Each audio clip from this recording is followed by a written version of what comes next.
let us introduce ourselves. We've known each other for many years, and we've done work in the same spaces. We've seen each other's history. What we want to do today is have a conversation around what's going on in AI. And I'm looking at it as a investor primarily, and you're looking at it as a founder, builder, and also investor. So it'll be an interesting conversation. What are we seeing? How much of it is hype? How much of it has grappled sort of Silicon Valley ecosystem, not just geography, but broadly? And then, and what's the reality versus what is not? So we'll just introduce ourselves. My name is Bilal Zuberi. I'm a general partner at a firm called Dalus Capital. We manage about $5 billion. We invest in now 200 plus companies. I'm on 20 plus boards, everything from defense companies to industrial companies to AI companies to healthcare software companies. It's a pretty broad mandate. And I think, this conversation is really important because, you have to be living under a rock to not realize AI is the most important thing happening in tech right now. But more importantly, there's a real question mark. Is this 1997? Is this 2001? Or is this 2004? And what do those years mean? 1997 was, if you were there building a company, you were early to be in Connect, and you had to be dumb not to make money. Basically, every monkey, as they say, made money. Okay? 1999, you had realized that the trend was there and you started building, but if you didn't raise a lot of capital fast enough, you were very quickly out of business. 2001, most people left tech, right? Like that's, you would drive down, the 101 here and you would basically see empty buildings everywhere, right? And most people left Silicon Valley, believe it or not. It was game up and people thought this was a nice thing to do and now it's up. But if you were one of those who left tech and you were dejected and you became this, this is all nonsense, bullshit, whatever, you missed the 2004 wave because that's when, obviously, the Facebooks, the Ubers, the Twitters, and all of that came and the whole SaaS movement happened and took over. So it's really interesting to figure out where are we and what we should be doing. Should we be all in on AI? Should we be hesitating, carefully building a company, or is this already played out? Why don't you introduce yourself and we'll take it from there. So my name's Amir Husain. I've been in Texas since '96. I came to do my PhD in computer science at UT Austin. Dropped out of the PhD program, started my first venture-funded company. That was a success, a small success. I did another one, sold that company too. And in 2013, I started a company called SparkCognition, which was really one of the first companies focused on industrial and infrastructure AI. And that company actually took off in a pretty big way. The last round that we raised was at a $1.4 billion valuation. As the sole founder of that company, running that company for over 10 years really taught me a lot of lessons. And along the way, my involvement with a large number of other startups and my interest in deep tech, and the fact that I've been serving now on the UT Computer Science Board for many years. I served on a NATO Innovation Board, on CFR. And then along the way, also wrote a number of books on artificial intelligence, which gave me a lot of exposure to things outside my core area that I could go and talk to experts in those areas and really learn more. So I would say that my entire career has really been a journey of learning. I love learning. And I'm now at a point in my life where we spent a year finding the right successor for me. I'd run the company for 10 years. I moved to the board of SparkCognition. Along the way, I also launched a 50-50 joint venture with Boeing, a company called SkyGrid. I ran that as CEO for a few years. And that company was focused on applying AI to urban aerial autonomy, flying cars and deconflicting all of this stuff. So once I found more time having a professional CEO take over SparkCognition, I've now started working very extensively with my wife, Zabe, who runs our family office. She's made about 24 investments. We ourselves are incubating companies, and I also serve on the board of WorldQuant Foundry. WorldQuant is a $10 billion hedge fund, and their Foundry is an incubation platform. This year, we're launching the first 4 companies there. 2 other companies that Zabe and I are exclusively funding. One's focused on decentralized communications. The other is focused on humanoid robotics. So we've got a lot going on. And it's been a absolutely fantastic ride where we've learned a tremendous amount. So, And the conversation you and I were having before our mics started working was this is the time to build. This is the time to do it ourselves. This is the time to not be in the shadows. This is not the time to just have a job. Frankly, not only for people whose parents came here, those were, just get a job, have a house, get a life, don't speak up, don't have too many strong opinions on anything, not even just geopolitics, but on anything, even in tech, just whatever. Things are happening, keep going. But even for those of us, who came from Pakistan, early days were like establishing yourself. But now people underestimate what people have accomplished. I mean, you just went through yourself and few people like you have done so much. As the next trends happening in the world in technology, you were at the cutting edge of what AI was, before everybody else knew you were doing AI. In defense and industrial systems, and everybody's investing. Rafer was just talking about a bunch of companies who built some of those kinds of things. How do you see this last 2 years of discussion around AI? Like, do you see this as a completely unique, different thing, or is it a continuation, just people found it more interesting now?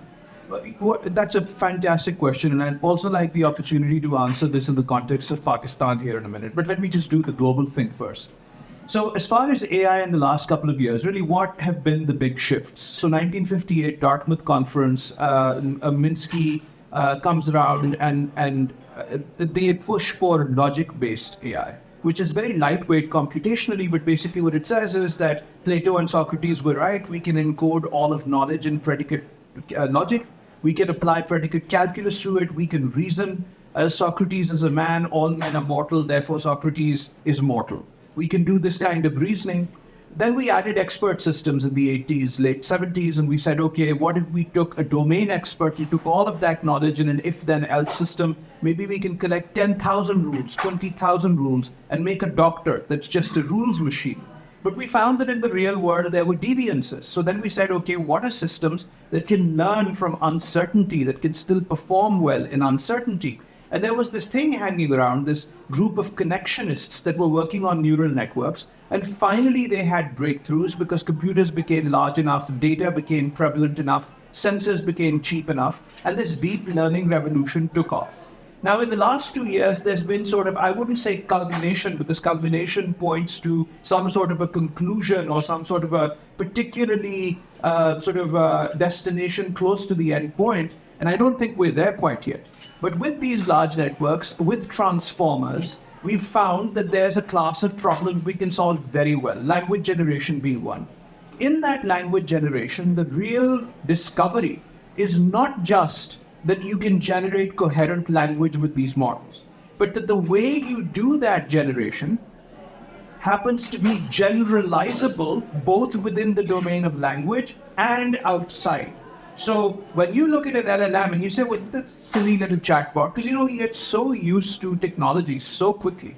AI will never beat chess, will never beat Go, and then of course AI goes and does all that, and now it's like, oh, of course, I always knew AI would beat chess, right?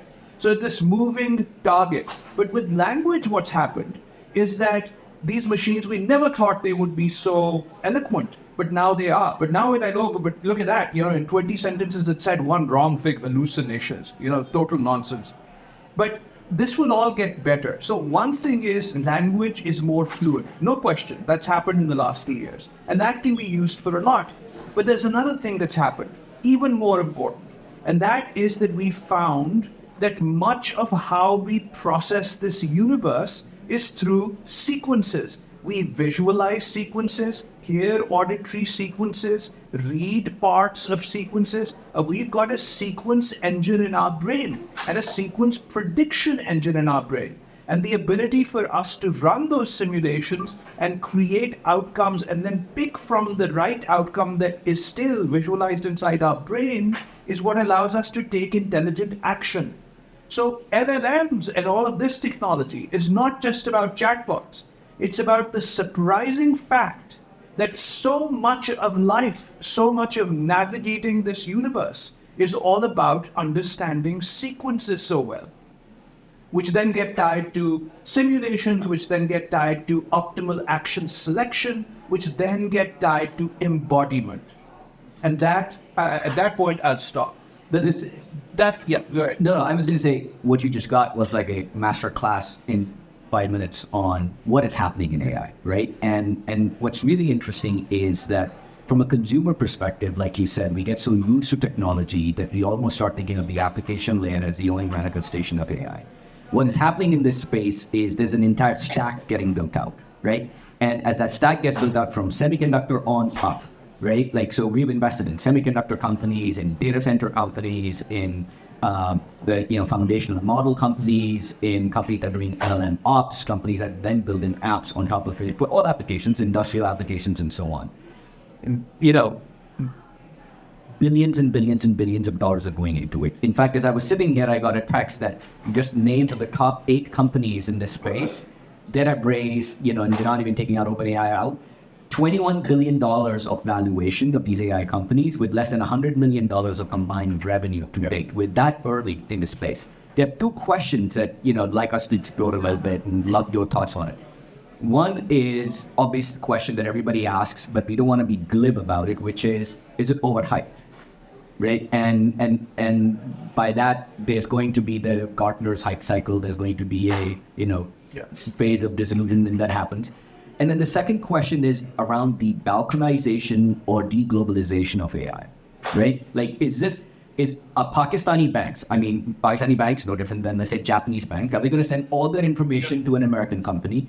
Are our military that's going to be needing to use AI, they're going to send all their data to an American company? The data centers are all here, so where the models need to be based here. Where will the energy come from? We don't have energy in our homes. How are we going to power data centers to run AI? What does that mean for Pakistan?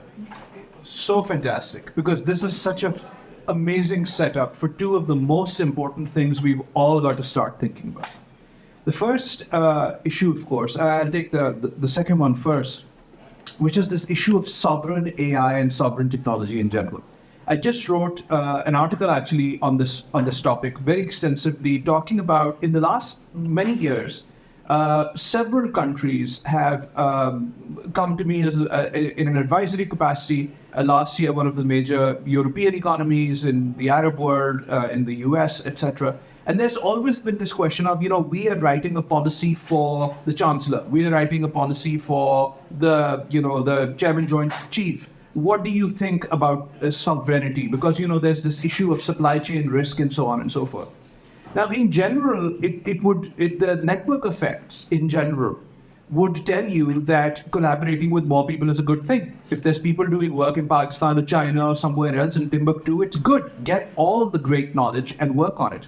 But when you have people intercepting pagers and planting in them explosives and then triggering their explosion and using consumer electronics to kill, at that point you've got to wonder, maybe I need to look at my supply chain.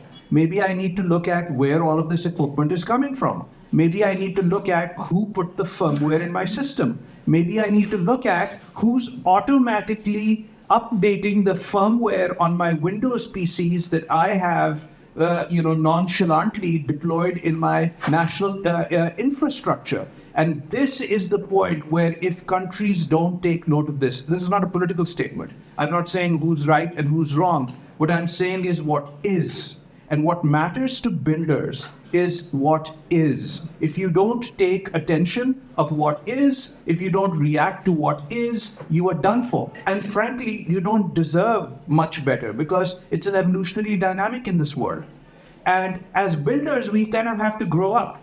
It's one thing to say, I wish this, I wish that, but you know what? If wishes were horses, I would have a stable. And the reality is that they aren't.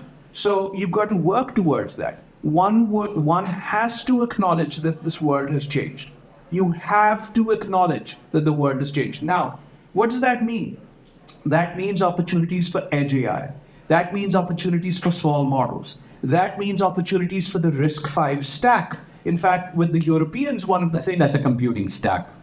Yeah, and by the way, it's worth 2 minutes just giving you a story on what the crisis is. So you have heard a lot about AI and a certain gentleman going around saying, I need $17 trillion and $47 billion and $96 gazillion to go build all these data centers. What is that being driven by? It's being driven by 2 assumptions. Actually, three assumptions. One is that you keep scaling the data and you keep scaling the weights, the size of the neural network, and performance will continue to improve. That's one assumption. The second assumption is that we are about to hit limits on Moore's law, practically speaking. Why? Because today we are producing chips at feature sizes experimentally of about 2 nanometers, but in production really of only about 6-7 nanometers in production. 6-7 nanometers, that's our smallest chip size. Intel has a program, 18 angstrom, which is 1.8 nanometers, which is in trouble. And we don't know whether that will succeed or not. But even if it does succeed, you're talking about feature reduction from, let's say, 3 to 4 nanometers, which is doable with current technology, to half that, okay? What else can you do? Can you drive speed? You can't really drive speed because thermals. So what else can you do? Well, there's only one other thing you can do, which is 3D stacking. And in memories, 3D stacking is already being done. They're up to 10 layers. And in control systems like CPUs, generally 6-7 layers is what they'll be able to get to. So what does all of that tell you? In my head, I do the rough back of the envelope map, and I say that there's probably about 24-fold, roughly. I might be wrong by a little bit, but there's about 24-fold more juice that you're going to get out of these processes. Beyond that, it's all ASICs. Beyond that, it's all application-specific capabilities, tricks, other stuff that has to be done. So this is why you look at people like Grok, which are building a massive L1, L2 cache on a chip and trying to accelerate things that way. That's why companies like Positron AI are taking a completely different, totally custom approach to doing AI. So my point here is that the amount of computation available to AI is limited now by another probably 20-fold increase in performance, and after that it's all power. So when you hear somebody say, I need $7 trillion, what they're really telling you is that I really don't think over the next decade I'm going to get better than a 20-fold increase in performance, but I want a 2,000 increase in my capacity. So therefore, I need a 1,000-fold increase in power. But this isn't the centralized model. So the question is decentralization. And this ties back to your first question. Are we at a point now with sovereignty being a threat? Are we at a point where any country is comfortable sending all of their data to build models in a cloud where they don't know who the heck works there, what their backgrounds were, where one infiltration of one employee can absolutely wreck the national security of a country, and where now not once but multiple times it's been demonstrated that if you buy a SCADA system and you put it into an infrastructure, a physical infrastructure, your centrifuges start collapsing. And when you go buy something as simple as a radio, they blow up in your face, killing children. Okay, that's a risk analysis that now has to be done. Are you going to step up and learn the technology and take ownership of it, or are you going to continue to be played? It's a choice. Yeah, so many things to pull on, threads to pull on over there. Open source versus closed source, right? Big debate in Silicon Valley, and part of the reasoning is, and you're seeing all the big investors, ourselves included, getting pulled into these debates in Washington, D.C. and elsewhere to take a position on it. What do? Okay, here's what I'll tell you. If you have a closed source system like OpenAI or Google or Facebook, well, not Facebook, or Amazon or Microsoft, you end up with this situation where they own the model, they own the weights. When they allow you to fine-tune a model, they're basically allowing you to fine-tune 1 or 2% of the model, right? Like they're not getting access to the full model. Maybe with intermediate representations, maybe you can go up to 10%. Model belongs to them. It's a black box to you. So if you're a company that's doing healthcare analysis or financial analysis, all of that information in a sensitive geopolitical environment is now hostage in some ways to some company. Yeah. Well, Facebook takes a very unique turn and says, I'll take the Llama 3, we're still talking about large models, and say we open source it. Suddenly, you have a U.S. government, us as American citizens, we don't want the best of our technologies available to our adversaries, but by Facebook open sourcing has effectively made it available, right? If you have a data center in China right now, you can download the latest Llama model with all its weights contained in it, and you can do full inference on it. right? You can use it as you please. Now you have the second problem that emerges out of this is, when you are, as you said, power hungry, like we need to build a lot of data centers. We should anticipate Middle East becoming a very large player in this. They have the capital and they have the power, right? That they can provide that. The computation from here is going to move there. Unless we start building nuclear power plants here, which we haven't built one in like maybe 30, 40, 50 years, we will need to move our computation to the Middle East and expect some big announcements in the coming months about that. But for Pakistani companies, we can start with Llama 3 and we can have large model access to it. There are open source models available. There are companies like, we funded Sakana in Japan, the sovereignty issue, which is saying, you don't need large models for everything. You can take small models and do amazing things. In fact, almost as good, maybe even better, computationally efficiency wise. So you can do that. So you can actually, just like the internet, you can take that step and you can be a competitive company based in Pakistan in this space without having the needs to put all the infrastructure and the billions and trillions in. What are some of those spaces as you think about the utility of AI? What are the things that they should be thinking about? They're not building an AI wrapper on top of ChatGPT, but they're really fundamentally building the AI industry in Pakistan, because seems like 10 years down the road, we'll all be looking at it like the internet, like it's so obvious. For many years, I worked with a Pakistani partner company, Pakistani software company called Five Rivers, and because I use their services, we also got them to do a lot of AI work, and they set up a cluster for us, and we had them train models from scratch. So models have been trained, and I mean large models from scratch, not just fine-tuning.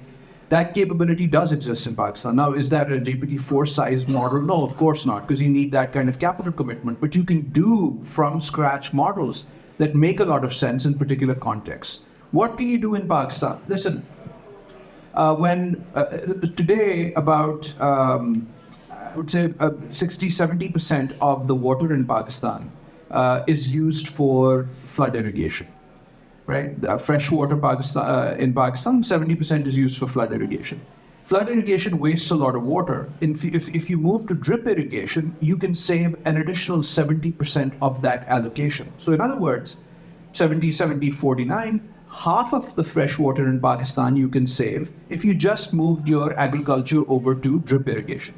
The problem with that is that, and I've done this very closely, the problem with that is that the labor that's currently working the land is not comfortable with this. For generations, they've done things one way, and now you have all these pipes and you have all these controls and you have a lot of stuff that needs to be monitored, and they've just kind of not bothered because, they've been doing things a certain way. So putting in intelligence into things like that is a very small thing. Zaib, my wife, will be on a panel later on. She's running an environmental project where in Pakistan, we funded the construction of internet-connected, very high-resolution monitoring nodes, which are using the LoRa network to essentially create a mesh, and in that mesh, build the highest resolution climate map of Lahore initially. Our goal is to reduce the temperature of Lahore by 10 degrees over the next decade. And there are a lot of known interventions that allow that to happen. So these are things which don't require massive data centers, but they're all things that require AI. There are ways, for example, I'll throw out a few for the technical people in the audience. You can go from high precision to 8-bit to 4-bit. You can speed up performance that way. You can do sparse structures. You can take some of the ideas from spiking neural networks, and you can do, instead of continuous movement of all the values changed in a matrix across layers, you can take a smaller number of values, which spiking neural networks do. So there's a lot of technology behind this. That's not the point of this discussion, but it's not like something new, absolutely new, has to be discovered in order for these things to happen. The thing is, go apply it. The reason why China is so impressive is because even 10 years ago, when they didn't have the sophistication in AI research, they were number one in AI applications. I was at CNAS, which is the Center for New American Security in DC, and I was on the AI committee with Eric Schmidt and a few others. Secretary Bob worked. And at that time, I asked Eric, this was 6 years ago, I said, Eric, what's your prediction on when China surpasses the US? And he said, in 5 years. I saw him at FII a few months ago, And he said, I reminded him, I said, it's 5.5 years now. And he said, well, pretty close. So you can catch up even on the research as long as you keep doing the implementation. What we are doing here is that with SkyGrid, with this Boeing joint venture, with Whisk now, with Joby, with Vertical Aerospace, we have built the technology. We're very hesitant to try it. We've had the technology for, why aren't drone delivered packages more common? We've been talking about this technology for 12 years. So the willingness to support this technology also needs to be there. Deployment is really important. So we only have a couple of minutes here or less. The market for AI is global. Every application, every industry is going to be using AI, right? From defense industries to construction, manufacturing, agriculture, to retail, financial industry, and so on. There are two centers of AI as we know right now. One is in the US and the other one is in China. Yeah. The sovereign AI is emerging everywhere. Middle East has its own version of it with G42. They've taken a Llama model and done work with it. Japan has its own thing. India has its own thing. The rest of the world is looking at it. The rest of the world is going to be looking for who's going to provide that to us. And they're going to want to hedge, right? This is going to be one of those situations where you want to be in the US basket, you want to be in the China basket, or would you rather, let's just play the India game with kind of a little bit here, a little bit there. That's an opportunity for Pakistani entrepreneurs, right? So the market is not just Pakistan, the market is everywhere else. Not only because we can do it better because we speak English, which was a software play, but this is somewhat more technically complex play, and we have the talent to do that. And you also need a certain amount of size and have to be able to do that. You need the data that, we have big population to provide that. Parting thoughts from you on, how do you think about, as an investor, investing in Pakistan and companies that could use AI to solve Pakistani problems like web aggregation, as you talked about, or solving problems like sitting in Pakistan, building a team, but what they're really thinking about is global markets and really building out a go-to-market function, which is really outside Pakistan. Where it's not about, I'm helping Pakistan. It's like, this could be Indonesia for all you're here. We're just selling to the world. Yeah. So I don't want to do portfolio name dropping, but what I talk about is just the application. Stuff that we're doing right now with the companies in Pakistan where we're involved, either very significantly or at least as an investor. One is we're applying computer vision to make delivery safe. These drivers that are driving long-haul trucks, they generally drive for hours and hours and hours. We now have computer vision deployed in hundreds, thousands of these trucks. They're constantly monitoring them, giving them cues, and also providing them with additional insights with regards to where they're going, what they're taking, and so on. We're adding AI to the back of the truck. We're helping with loading and unloading using computer vision, package tracking, etc. We've started this -15 project, which is a nonprofit. And there we're trying to distribute sensors, and we got agreement from the Punjab police to deploy every single sensor that we give them in one of their locations, because they're already spread all over the state. So they can now start building a super high resolution map of the Punjab. So that's well over 1,000 sensors that we will deliver, all connected network sensors. And within months, you'll start to see that Pakistan will be one of the most closely monitored environmentally challenged locations on Earth. And we will be using AI and data science to figure out interventions. We've also done the same thing with education. We've launched a program called Space Race Pakistan, which is applying AI and aeronautics to bring kids up. And then there's a ton of commercial things. One of the companies named on this list, I noticed, was a large logistics company that raised quite a bit of money, and one of the people that put money into that company was also weak. So they're also trying to apply AI to logistics. So lots of things. I literally don't want to sleep. There's so much stuff to do in Pakistan. Everywhere you go, there's an opportunity. People tell me the economy of Pakistan is $350 billion, and I laugh in their face because I've counted $10 billion of buildings built just in a 10-mile radius of Islamabad. How are you telling me the economy grew at 3% and the economy of Pakistan is $350 billion? The finance minister just said that at least the economy is $700 billion, and I think he's being conservative. So we've got a pretty good thing. yeah, I know there's a lot of downside, but I am putting my money where my mouth is. I'm all in. And I think that this is probably one of the best opportunities to build big value out of Pakistan. Love it. And guys, congrats.